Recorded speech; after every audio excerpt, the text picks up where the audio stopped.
Baim dan Paula. Kemarin kan pas preskon Baim sempat bilang katanya komunikasi sama Paula tetap jalan untuk soal anak. Cuma kan kemarin Paula sendiri sempat kaget karena Kenzo ada di rumah. Ini kan artinya komunikasi soal anak belum berjalan sesuai yang di preskon kemarin. Gimana Bang? Kalau itu ke Baim aja nanya, karena saya tidak masuk kepada proses bagaimana cara merayakan anak ulang tahun. Jadi kalau Anda tanya teknis merayakannya, nanti saya coba tanya Baim. Memang hari ini saya mau ke sana. Nanti malam saya bilang ini ada pertanyaan dari wartawan. Gitu aja. Saya tanyakan ke Baim. Baim, kenapa ada kejadian kemarin? Nanti jawabannya kita ketemu lagi. Nah, kalau persiapannya Baim kan kemarin juga sempat terlihat sedih bener Bang ketika dia mengungkapkan perasaannya itu. Jadi gini, jadi peristiwa itu kenapa dia muncul? Sebetulnya ini 1 tahun, habis itu puncaknya di bulan April, seingat saya. April 2024. Ya. Itu puncak sekali, jadi puncak sekali dan dia diem, dia dibilang begini, dia tidak membantah. Anda harus tahu, di saat seseorang sabar, jadi sabar ini bisa semua orang yang sabar. Tatkala seseorang yang sabar, batas kesabarannya sudah berakhir, ya seperti ini kejadiannya. Jadi dia selesaikan masalah itu langsung daftarkan ke pengadilan. Inilah tatkala seseorang yang selama ini sabar, diam, nah marahnya seperti itu. Nah pada saat kemarin dia mengungkapkan, itu adalah bentuk daripada selama ini saya diam, ini yang terjadi sebenarnya. Artinya dia ingin mengungkapkan kepada masyarakat, ini yang terjadi. Jadi kalau misalnya itu menjadi sesuatu yang yang saya harapkan, hal-hal yang negatif kan tidak perlu kita benarkan, kan gitu ceritanya. Jadi yang saya tahu, yang harus kita benarkan, yang harus kita tiru ada hal-hal yang positif. Itu kan begitu teorinya, tapi dia sudah menyampaikan dengan keberanian dia, itu luar biasa sekali. Karena sebetulnya yang ingin mengungkapkan itu adalah memang Baim sendiri. Bagi Baim, saatnya saya buka kebenaran. Jadi yang selama ini saya diam Bang, yang selama ini apapun yang dibilang tentang diri saya tidak membantah. Saat saya marah saya teruskan ke pengadilan dan saya sampaikan, itulah Baim Wong yang ingin menyelesaikan permasalahannya yang diam selama ini, seperti itu. Kalau diketahui Abang sendiri, Baim untuk menguatkan dirinya berbicara di depan umum tentang masalah ini seperti apa? Itu memerlukan waktu yang cukup lama. Jadi saya berkomunikasi sama dia itu tanggal 29 September, posisi saya ada di Surabaya, dia telepon, Bang, saya Baim Wong.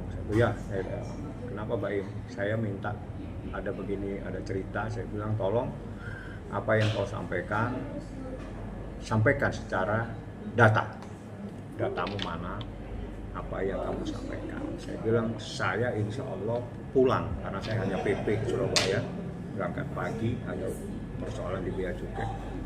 Saya harus balik lagi nanti malam, saya bilang. Kalau memang ada waktu, saya nyampe di Halim itu sekitar jam 5. Saya nanti dari Halim langsung kita ketemu. Saya ingin tahu apa yang menjadi dasar cerita kamu dan apa yang kamu inginkan.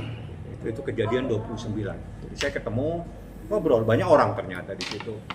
Karena pada saat kita bicara itu bukan hanya Baim yang bicara dengan saya, tapi dia sudah ada beberapa orang yang tidak lain adalah saksi-saksi fakta yang bercerita. Sekaligus ada juga keluarganya. Kejadian November 2023 disampaikan, kejadian April disampaikan, dan seterusnya. Nah dasar itu, terus apa keinginanmu? Bang, ini jalan keluarnya emang saya akhiri.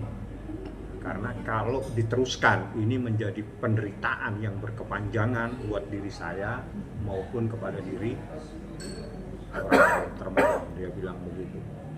Ya sudah, kalau memang keinginanmu seperti ini, akan saya ajukan permohonannya. Jadi kira-kira saya besoknya saya siapkan semua dokumen, saya siapkan permohonannya, saya diskusi lagi sama dia. Akhirnya dia bawa data-data yang memang datanya itu adalah bentuk-bentuk percakapan, sehingga itu kita masukkan.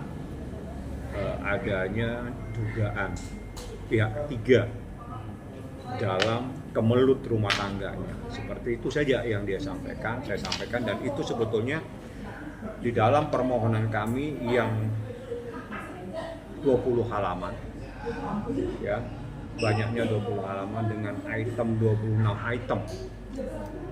Ya, jadi 26 item peristiwa yang kita ceritakan.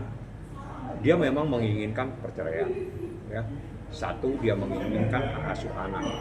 Apa yang terjadi dan lain semuanya udah terurai di dalam permohonan tersebut. Termasuk oknum yang diduga menjadi pemicu permasalahan ini. Itu ada di dalam permohonan.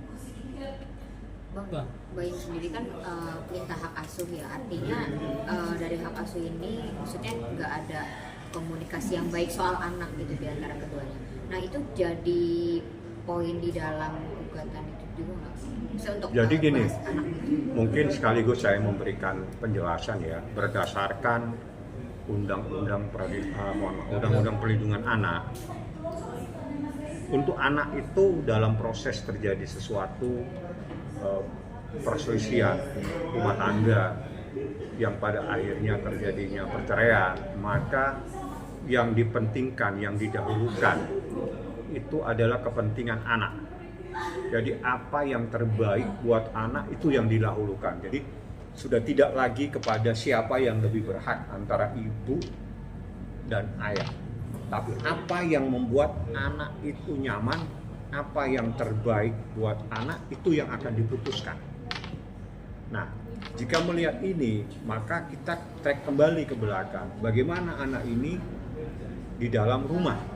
Bagaimana anak ini berkomunikasi dengan keluarga? Bagaimana anak ini manakala datang ayahnya, bagaimana datang ibunya?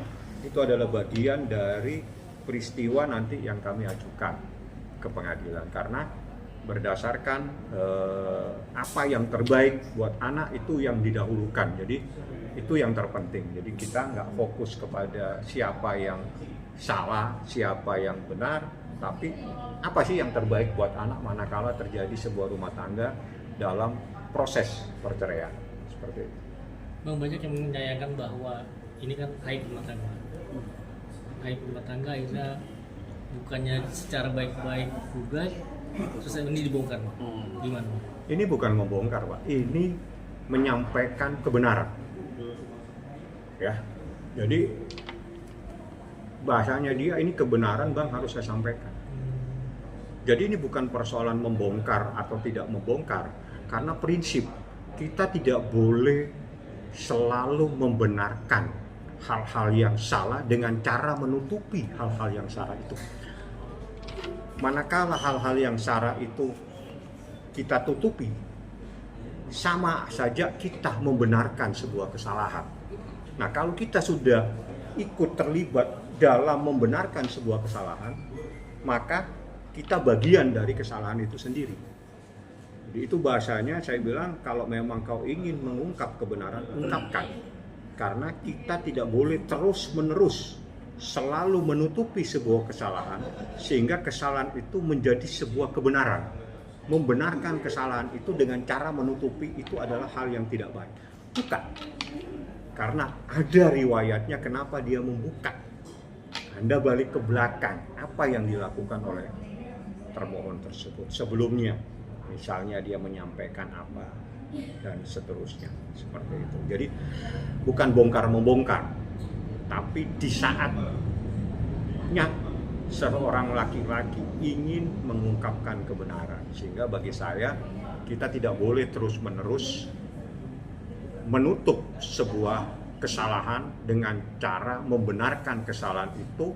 Caranya membenarkan bagaimana? Kita tutupi kesalahan itu. Tidak boleh. Bukan supaya tahu bahwa ada sebuah kesalahan. Kesalahan tidak bisa kita benarkan, tidak bisa kita belok-belokkan. Karena itu adalah bagian dari perjalanan hidupnya.